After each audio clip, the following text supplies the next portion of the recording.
सूरजमध्ये कार्यकर्ता जरी असला तरी तो नेता होण्याची त्याच्यामध्ये धमक आहे, काम करण्याची धमक आहे. त्यांनी एवढी मोठी इमारत बांधली ग्रामपंचायत त्याच्या काळामध्ये. एक कार्यकर्ता नेता होणार तरी कधी, का कार्यकर्त्यांनी कायम कार्यकर्ताच राहायचा? कायम ज्यांना राजकीय वारसा आहे तेच जर कायम पुढे आले तर नवीन सामाजिक कार्य करणारे कार्यकर्ते कधी वर येणार? पण त्या पोराला निवडून द्यावा म्हणजे माझ्या स्वतःच्या अपेक्षा मी याच्या भीमाला आहे. बौद्ध समाजाचा आमचा बौद्ध समाज सगळा त्याच्या पाठीशी आहे. अशा प्रकारची अपेक्षा असल्यामुळे त्यांना पक्षाने तिकीट निश्चितपणे द्यावं अशी आमची जोरदार मागणी असणार आहे. सूरज चौधरी एक तरुण सहकारी आहेत. त्यांनी 3 वर्षापूर्वी कोरोनाच्या काळात आमच्या पेठगावामध्ये कोविड सेंटर उभं करून आमच्या नायगाव पेठ आणि परिसरातील अतिशय सुंदरपणे त्यांनी काम केलं आणि कोरोना काळात एक कोविड सेंटर उभं राहून सर्व कोरोनाग्रस्तांना त्यांनी मदत केली. त्यांना अपेक्षित असलेलं चिन्ह पक्षाकडून मिळेल अशा प्रकारची आम्हाला शाश्वती आहे. सूरज चौधरींना काय राजकीय वारसा नाही. बरोबर. ते पहिल्यांदा सरपंच झाले, त्या 2-2.5 वर्षाच्या काळात त्यांनी त्यांच्या गावचा विकास चांगला केला. आम्ही आता मतदारांच्या घरी जातोय. मतदार अतिशय आपुलकीनं त्यांची त्या ठिकाणी आज त्यांना ऑक्शन करत आहेत, त्यांना प्रेमाने त्यांच्याशी बोलत आहेत. हीच त्या ठिकाणी त्यांच्या विजयाची भविष्यात पावती असेल. पूर्वी स्वरतापडी गावाला देखील पंचायत समितीची संधी मिळालेली आहे, त्याचप्रमाणे नायगावला देखील मिळालेली आहे. पेठगाव वंचित आहे, ते पेठगावची वंचित राहिलेली भावना ही नायगाव पेठ सर्वच परिसर पूर्ण करेल. सूरजला आदर्श सरपंच पद पुरस्कार मिळाला आहे.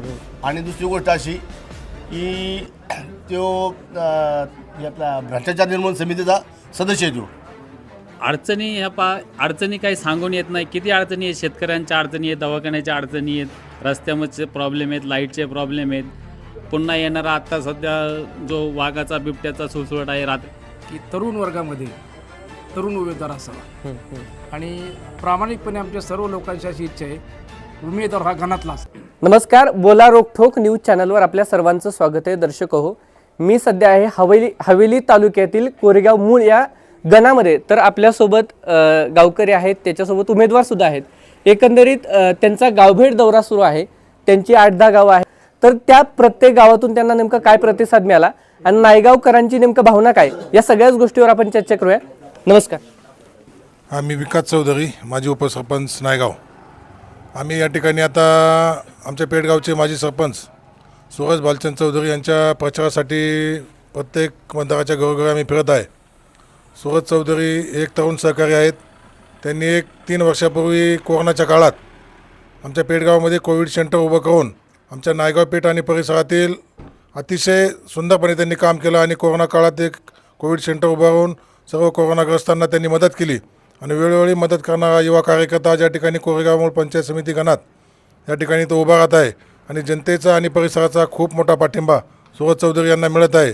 आम्ही आता मतदारांच्या घरी जातोय. मतदार अतिशय आपुलकीनं त्यांची त्या ठिकाणी आज त्यांना ऑक्शन करत आहेत, त्यांना प्रेमाने त्यांच्याशी बोलत आहेत. हीच त्या ठिकाणी त्यांच्या विजयाची भविष्यात पावती असेल असं म्हटलं तर काय वावगं ठरणार नाही. काही दिवसांमध्येच आता निवडणूक येऊन ठेपलेल्या आहेत. एकंदरीत लोकांची भावना आणि प्रतिसाद काय कसा मिळतोय? एकंदरीत सूरज चौधरी हे आदर्श युवा सरपंच म्हणून त्यांनी पेठगावचं काम केलेलं आहे.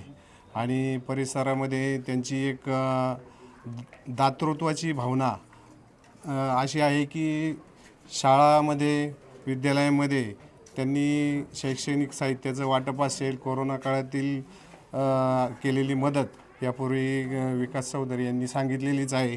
त्याचप्रमाणे त्यांचा सर्वच गावामध्ये गणातील एक संपूर्ण फेरी पूर्ण झालेली आहे. आणि शेवटची फेरी म्हणजे गावातली शेवटचं 9 गावामधलं शेवटचं गाव नायगाव ठेवलं होतं त्यांनी. कारण हे गाव त्यांचं घरचं गाव असल्यामुळे शेवट ठेवलं. आणि संपूर्ण गावामध्ये त्यांना उत्स्फूर्त असा प्रतिसाद आहे. आणि नक्कीच त्यांना अपेक्षित असलेलं चिन्ह पक्षाकडून मिळेल अशा प्रकारची आम्हाला शाश्वती आहे. आम्ही देखील पक्षाकडे पूर्ण ताकदीने तिकीट मागण्यासाठी सर्व गावातील कार्यकर्ते उत्स्फूर्तपणे भाग घेणार आहोत. आणि नक्कीच त्यांना पक्ष तिकीट देईल अशा प्रकारची आम्ही आशा व्यक्त करतो. 100% प्रत्येकजण आपापल्या परीनं तिकीट मागण्याचा किंवा पक्षाकडून मागणी करण्याचा प्रयत्न करत असतो.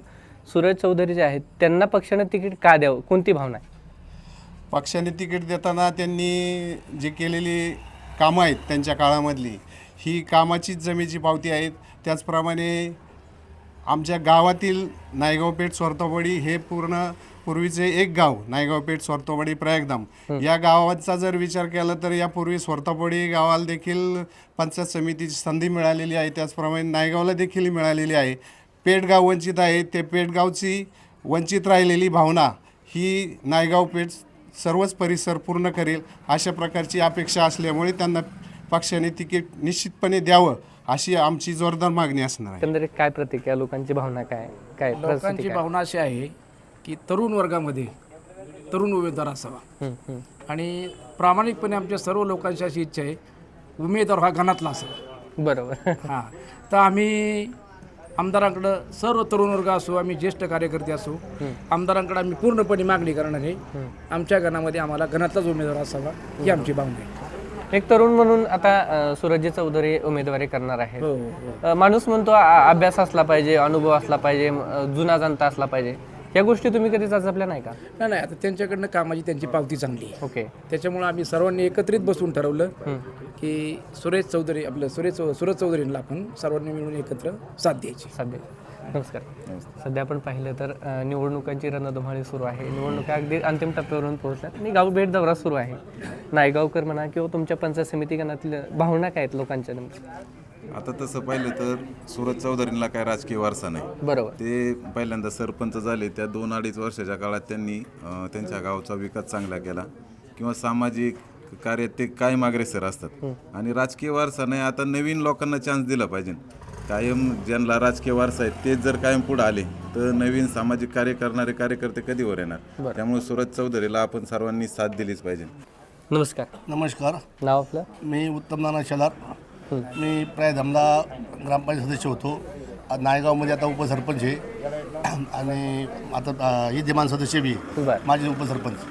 आता सूरज भाऊला काम करण्याचं हे सूरजला आदर्श सरपंच पद पुरस्कार मिळाला आहे. आणि दुसरी गोष्ट अशी की तो आपला भ्रष्टाचार निर्मूलन समितीचा सदस्य आहे. तो भ्रष्टाचार निर्मूलचा आता कोणाला माहिती आहे का नाही माहिती, पण मला माहिती आहे तो भ्रष्टाचार निर्मूलन समितीचा सदस्य आहे आणि पोरगं चांगलं आहे. ते त्यांच्या गावामध्ये पेठगावामध्ये त्यांनी एवढी मोठी इमारत बांधली ग्रामपंचायत त्याच्या काळामध्ये. बरोबर. त्याच्या काळात बघून आम्ही बी आता ग्रामपंचायत बांधतोय. पण त्या पोराला निवडून द्यावं म्हणजे माझ्या स्वतःच्या अपेक्षा मी जय भीमाला आहे. बौद्ध समाजाचा आमचा बौद्ध समाज सगळा त्याच्या पाठीशी काय एवढं बोलून मी माझं ऋण व्यक्त करतो. नमस्कार. मी बापू चौधरी. ओके. नायगाव तंटामुक्ती समिती माझे अध्यक्ष.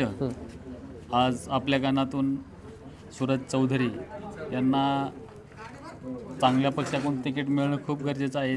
त्यांच्या बाबतीत जर बोलायचं झालं तर आदर्श सरपंच म्हणून त्यांची गावामध्ये निवड झालेली आहे आणि अतिशय सुंदर पद्धतीने पेठगाव व इतर परिसरातील लोकांच्या ज्या काही अडचणी असतात त्या स्वइच्छेने अगदी खर्चातून सुद्धा त्यांनी त्याचं निवारण केलेलं आहे. आणि एक कार्यकर्ता नेता होणार तरी कधी का कार्यकर्त्यांनी कायम कार्यकर्ताच राहायचा. ज्या कार्यकर्त्यामुळे नेता होण्याची धमक आहे असे कार्यकर्ते पुढे जाणं गरजेचं आहे आणि या सर्व गणांमध्ये ते जाणलेलं आहे. सूरजमध्ये कार्यकर्ता जरी असला तरी तो नेता होण्याची त्याच्यामध्ये धमक आहे, काम करण्याची धमक आहे, लोक जुळवण्याची धमक आहे. आपण आता पाहतोय की जवळजवळ एक 50-100 लोकांचा समुदाय त्याच्याबरोबर प्रचारासाठी व लोकांच्या माध्यमातून त्यांच्याकडे जुळण्यासाठी जात आहे. अशा पद्धतीने सूरज चौधरी हे चांगले उमेदवार आहे व त्यांनाच उमेदवारी मिळावी अशी मी विनंती करतो. आपल्या भागातल्या कुठल्या अडचणी सुटल्या पाहिजेत किंवा आपण कुठल्या आशेनं त्यांच्याकडे पाहताय? अडचणी काही सांगून येत नाही. किती अडचणी आहेत, शेतकऱ्यांच्या अडचणी आहेत, दवाखान्याच्या अडचणी आहेत, रस्त्यामध्ये प्रॉब्लेम आहेत, लाईटचे प्रॉब्लेम आहेत. पुन्हा येणारा आत्ता सध्या जो वाघाचा बिबट्याचा सुळसुळाट आहे, रात्रीच्या लाईटी असतात, शेतकरी रात्रीचा शेतामध्ये जातोय, साप विंचू दंश करतात. अशा ह्याच्यातमध्येच लाईट ही दिवसा मिळावी यासाठी सुद्धा सूरज चौधरी प्रयत्न करत आहेत. बाकी रस्त्याचा विषय असेल, लाईटचा असेल, ग्रामपंचायतमधली कामं असतील, अशी दवाखान्यातली कामं असतील, गोरगरीब कुटुंबांची लग्न कार्याची कामं असतील, हॉस्पिटलची कामं असतील, या प्रत्येक कार्यक्रमात हक्काने जर काम सांगायचं असेल तर ते सूरज चौधरीला आपण सांगू शकतो. ओके.